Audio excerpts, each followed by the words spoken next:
MJ Movie Reviews back again with an on-the-fly movie review of American Assassin. Okay, this ain't gonna be long, y'all. This movie sucked.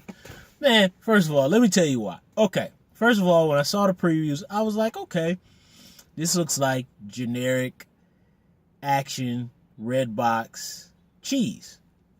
Okay, cool. Michael Keaton is there. I'm in. Sanaa Lathan, beautiful. I'm in. The main star guy, I forget his name, but look, whatever. They're trying to turn his little pretty boy into an action star. Okay, cool. I'll roll with it. I read that it was old school, hard R, vicious and mean. So I was like, sign me up.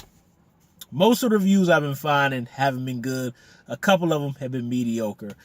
I just didn't like it at all. I absolutely hated it. And I'm going to tell you exactly why I hated it.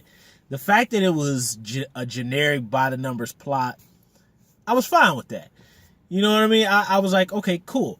But I have a golden rule. Okay?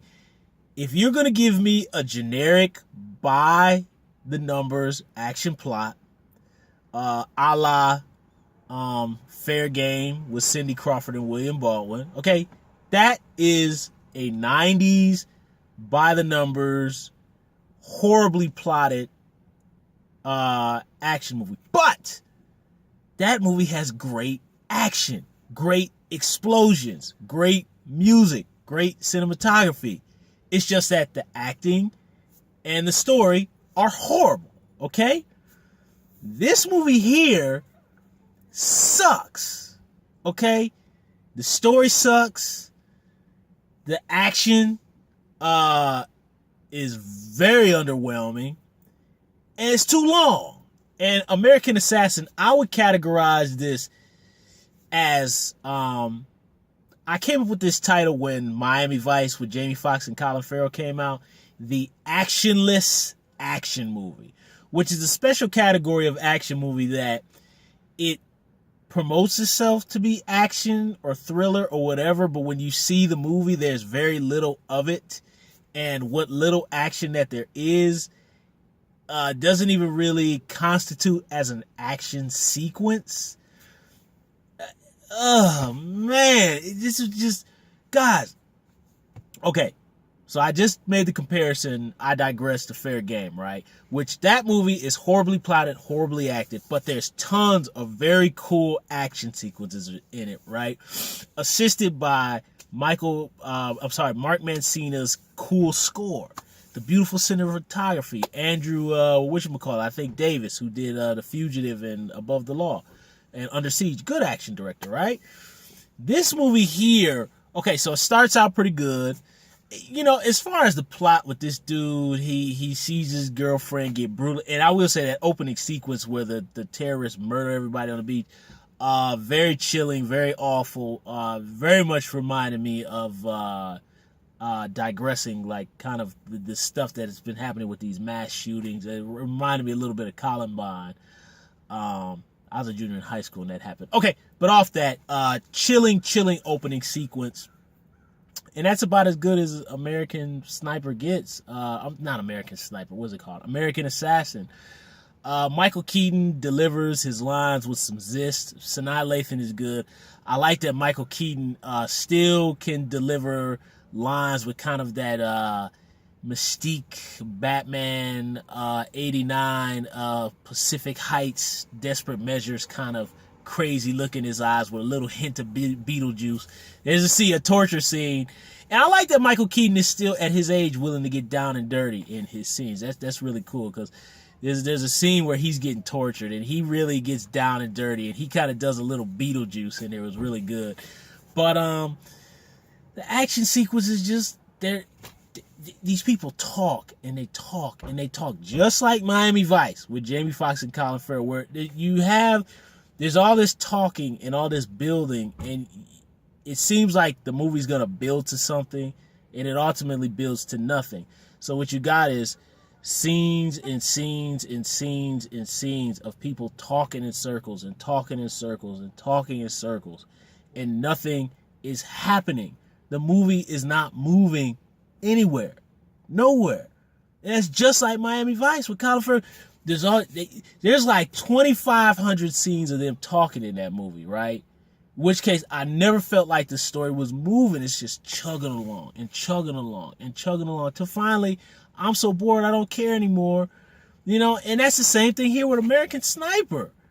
I mean, and then when the action kicks in, again, now I've heard people say, "Oh, it's wide shot." No.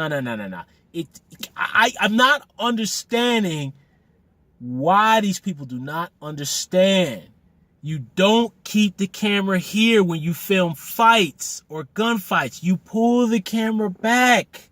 I want to see the choreography of the action, the fist. I don't know where they get this thing where they go in medium shots for fights. I don't understand it. And they keep doing it. They won't. I'm frustrated because they won't stop doing it. It is not a good way. When you watch Seagal's movies from the late 80s and the early 90s, wide camera angles, Van Damme, same thing. Just Schwarzenegger, Stallone, even Michael Dudikoff and Chuck Norris. Hell, even Roddy Piper, Billy Blanks, and Lorenzo Lamas, all Don the Dragon Wilson, they're all filmed wide. I don't understand why they shoot action sequences like this. I'm sorry, it pisses me off because they keep doing it. It doesn't look cool. It's not exciting. It's just, it doesn't. Oh man, now I will give them this: the final fight between Taylor Kitsch, who I like Taylor Kitsch. He has a very rugged kind of weathered look to him. And the main guy, it was okay because the boat is like going and a la Face Off and they're like flying around the boat. But again, not long enough. Ends too quickly. And there's a part where Taylor Kitsch says something like, "You couldn't save your woman." So right when he says that to him, the scene cuts to Michael Keaton and Sanaa Lathan in some other scene. I'm like, what are you doing? You're messing up the emotional momentum. When Taylor Kitsch said, "You couldn't save your girl," that's when the main guy should have been like, "Yeah!" And then just like broke his arm and stabbed him in the neck and killed him. So emotional payoff. Man, I don't know what's up with these new action movies, man. This is why you just cut all that out. Go watch some action movies from the 70s and the 80s and the 90s and just call it a day. Because man, I hated this movie, man. I really, really, really, really hated this movie. I cannot recommend this at all. Double Toasted, I know they said some of them recommended it as a rental. I wouldn't even recommend it as a rental. It's even boring at the house, man. It's an hour and 52 minutes. So what you essentially got is you've got an hour and I'd say if you're lucky, 40 minutes of talking in circles, and you got maybe about 5-10 minutes of actual action. And I mean when you add up all the action sequences together. Because the action sequences are all very brief, they're not long, and they don't register. There's no impact. You know, like I said, you could watch Seagal's early 90s, you could watch Marked for Death or Out for Justice. Those fights have impact. You know what I mean? Just emotionally in the story and viscerally they have impact. These action sequences, they don't mean anything, man. Then you wasted talent. You got Scott Adkins, and Scott Adkins is relegated to doing like generic stuff, and Scott Adkins is physically more capable, so you waste. Scott Adkins should have been the main bad guy. But I could go on and on. Look, don't go see this movie. I hated it. It was generic. It was no action. It was too long. The only credit I can give the movie is Michael Keaton, and it was brutal. That was it. Thumbs up the video, subscribe to the channel, share the video. Don't forget to hit the little ding-a-ling-ling bell to notified of new videos I make, and leave comments down below about American Sniper. I hated this movie. RMJ Movie Reviews. I'll see you soon.